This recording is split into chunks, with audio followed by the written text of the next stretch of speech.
What are the latest trends in data storage for financial service institutions?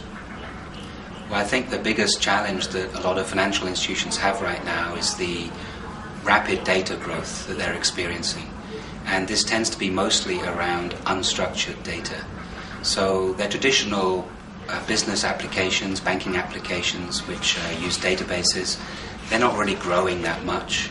But unstructured data is growing maybe 30 to 40%. They're the sort of numbers that a lot of our customers are telling us.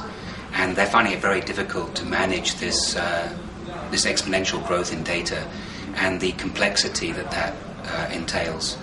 And in that industry, particularly banking, securities, there's a lot of regulation, a lot of compliance. So they have to think about data protection and data security. But they're also getting a lot of demands from their business about getting value from that data. So this is where this whole question around big data comes from, is that you're growing these huge amounts of data, but where do I get business insight from? So there's a lot of emphasis on managing this data, but also using tools to generate insight to the business so they can take advantage of it, maybe produce new products or new services, or get new understanding about customer behavior. Well, we used to talk about gigabytes of data. Now we talk about terabytes of data going to an individual order. We have some customers now who take petabytes of data. And the industry as a whole is now on exabytes of data. I mean, these are huge numbers, and they reflect the rapid growth in data that we're experiencing. What are the requirements of financial service institutions in terms of risk management for data solutions? Well, a lot of financial services companies have very specific needs when it comes to risk management. So often when we're dealing with a client, they'll have a risk management group, an auditing group, and they'll have a structured series of questions that they ask us about what sort of security that we can provide. So they're very interested obviously in data security, but also data protection. So they care about things like encryption. Is the data encrypted over the network and at what's called at rest when it's in the data center?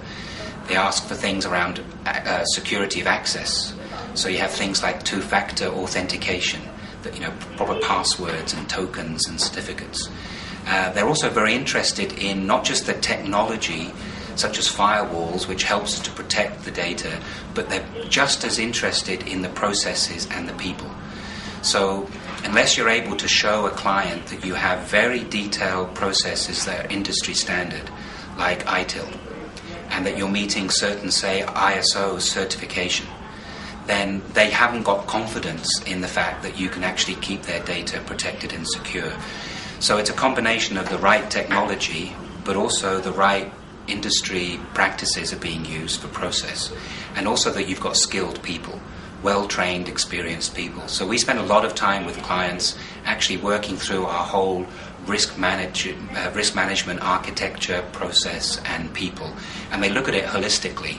You can't look at one aspect of it individually and think that your data is secure. You've got to look at everything. What are the latest developments in the cloud industry? Well, the cloud industry's had a huge impact on the financial services industry. One of the things that's happening is that they're getting driven to be more, IT departments are getting driven to be more agile, more flexible, and to continually drive down unit costs. So a lot of financial services companies have built what they call private clouds. These are infrastructures that use virtualization technology to allow them to have very high efficiency, but also allow them to deploy new services to bid the business very quickly. So these are new architectures basically that are being built, often working in unison with what's often referred to as legacy systems. So that's a private cloud implementation, and we've seen that was the first place that a lot of FSIs started with cloud. What we're seeing now is a lot of FSI looking at public cloud. Now, originally there was a lot of reluctance to move to public cloud in the FSI industry because of reasons of security and the compliance regulations that they were under. They were concerned that how can I use a public cloud and keep my data safe? But there's been such advances now in the public cloud Some public cloud providers provide very secure infrastructures. So a lot of FSIs are saying now, okay, what do I move to the public cloud and what do I keep? And that's a process, I think, that we're just really starting to see happening in the Asia-Pacific region. And they really want to get that low unit cost you can only get in the public cloud. And now these service providers have got very secure infrastructures and process and procedures that the FSI now have confidence in that. So now we're getting a combination of private cloud and public cloud, and even some interesting, what's now called hybrid.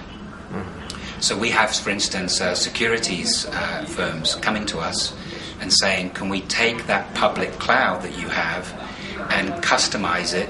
Yes. Let my risk management team work with you and make sure that I have a very robust security within your public cloud for me. So it's kind of, you can see how this hybrid is coming. They want to get the advantage of the public cloud unit cost, but then have their own private security. And so they're willing to pay a premium for the security aspect, but they're taking advantage of the public cloud economy of scale and very low unit rates. One thing we're finding happening is in the APAC market, we segment it into the storage industry into 3 segments: enterprise, modular, and entry. Now, entry tends to be very small systems. Now, the APAC market, a lot of companies, a lot of firms are quite small. In fact, 50% of the market in APAC is small firms. So they find the most value out of cloud services. So they're moving to that consumption model more rapidly than enterprise, because they don't have a lot of critical mass. They haven't got big teams of risk management. They haven't got a large technology team. So what the cloud provides them is much more attractive. So we're finding private clouds being built at the enterprise level, and they're using public cloud selectively. As you go down to smaller and smaller financial services firms, they're moving more and more to public cloud, especially since some of the security that you get in a public cloud now might actually be superior to what a small firm can produce. So that consumption model of going to the public cloud, what we're seeing is smaller firms are embracing that much more rapidly than the large banks, for instance, in Asia Pacific. They're using it for point sort of systems, not for most of what they do.